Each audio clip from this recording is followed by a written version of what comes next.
naman natin ang mga kaganapan sa mundo ng international sports scene. Narito ang report ni Jamaica Bayaka.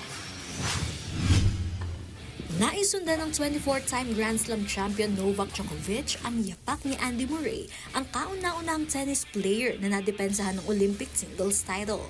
Target ng Serbian tennis player na pagtungtong sa edad na 41 ay muling madepensahan ng titulo sa 2028 LA Olympics. Ayon sa atleta, ito ang kanyang natatanging motibasyon para magpatuloy sa larangang tennis. Matatandaang noong 2024 Paris Olympics, naiuwi ni Novak ang gold medal sa singles at napatumba sa finals si Carlos Alcaraz ng Spain.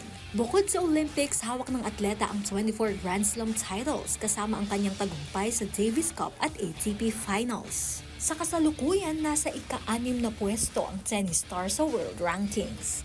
Sa balitang running, sa hindi naasahang pagkakataon na pagtagumpayan ng British runner na si Stephanie Case ang 100km ultramarathon race habang nagpapa-breastfeed ng kanyang anak sa kalagitnaan ng race. Tinakbo ng atleta ang 62 milya sa Ultra Trail Snowdonia sa North Wales Erie National Park.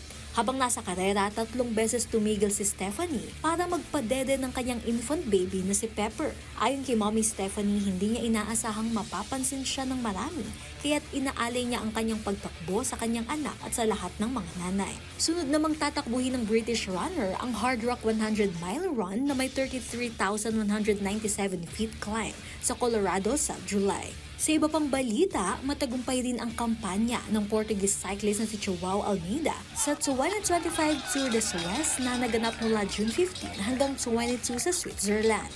Matapos matalo ng higit 3 minutes sa Stage 1, matinding comeback ang ipinakita ng UAE Team Emirates XRG leader para sungkitin ang panalo sa final stage. Pinadyak ng siklista ang 10.1 km uphill ng 27 minutes and 33 seconds. 25 seconds ang lamang ni Joao sa second placer Australian cyclist na si Felix Gall. Pangatlo naman sa karera si Oscar Onley ng Scotland at nakapadyak sa oras ng 28 minutes and 45 seconds. Jamaica Bayaka para sa Pambansang TV sa Bagong Pilipinas.